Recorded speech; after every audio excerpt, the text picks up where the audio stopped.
আগামী 2-1 দিনের মধ্যে সুখবর পেতে যাচ্ছেন দেশবাসী।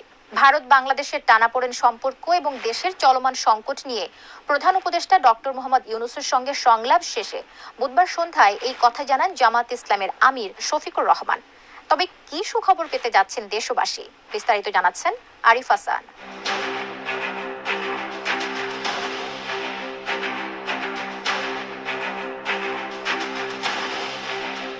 জুলাইয়ে ছাত্র জনতার বৈষম্য বিরোধী আন্দোলনের মুখে শেখ হাসিনার পতনের পর নানামুখী চ্যালেঞ্জ মোকাবেলা করে যাচ্ছে বাংলাদেশ। শেখ হাসিনা দেশ ছাড়লেও থেমে নেই আওয়ামী লীগের ষড়যন্ত্র। গোপনে নানাভাবে ডক্টর ইউনূস সরকারকে চাপে ফেলে দেশকে অস্থিতিশীল করার চেষ্টা চালিয়ে যাচ্ছে দলটি। 5 আগস্ট শেখ হাসিনার পতনের পর থেকেই ঢাকার সাথে টানাপোড়েন বেড়েছে দিল্লির। বাংলাদেশের সংখ্যালঘু নির্যাতনের কথিত অভিযোগ এনে বারবার উদ্বেগ জানাচ্ছে ভারত সরকার। দেশটির গণমাধ্যমগুলোতে প্রচারিত হচ্ছে মিথ্যা, বানোয়াট, অতিরঞ্জিত খবর। হুমকি আসছে বাংলাদেশের রপ্তানি, ভিসা, এমনকি চিকিৎসা সেবা বন্ধেরও। শেষ অবধি হামলার ঘটনাও ঘটেছে দেশটিতে অবস্থিত বাংলাদেশ দূতাবাসেও। অবমাননা করা হয়েছে বাংলাদেশের পতাকা। এত কিছুর পরেও চরম ধৈর্যের পরীক্ষা দিয়ে যাচ্ছে বাংলাদেশ সরকার ও বিভিন্ন রাজনৈতিক দলগুলো।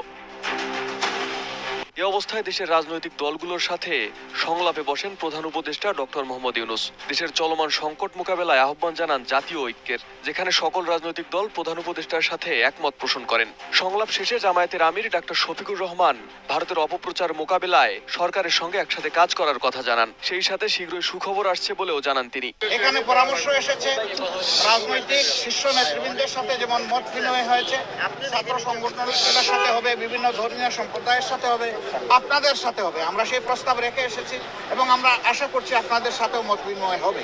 এই সমস্ত অংশীজনদের সাথে মত বিনিময়ের পরে একটা জাতীয় ঘোষণা আসবে সরকারের পক্ষ থেকে। আমরা সেই ঘোষণার অপেক্ষায় থাকব এবং এই ক্ষেত্রে আমাদের যার যা প্রয়োজনীয় পরামর্শ আমরা সেটা দিয়ে সরকারকে সহযোগিতা করব। ডাক্তার শফিকুর রহমান বলেন, দেশের সার্বভৌমত্বের প্রশ্নে কোনো ছাড় নয়। সব ষড়যন্ত্র মোকাবেলা করতে আমরা ঐক্যবদ্ধ। সরকার যাতে যৌক্তিক সিদ্ধান্ত নেয় সেটার জন্য আমরা সহযোগিতা করব। তিনি আরো বলেন, জাতীয় ঐক্যের ভিত্তিতে বিজয় এসেছে। চলমান ষড়যন্ত্রও আমরা ঐক্যবদ্ধভাবে মোকাবেলা করব। দেশি বিদেশি গণমাধ্যমকে কাজে লাগিয়ে প্রোপাগান্ডার বিরুদ্ধে লড়তে হবে।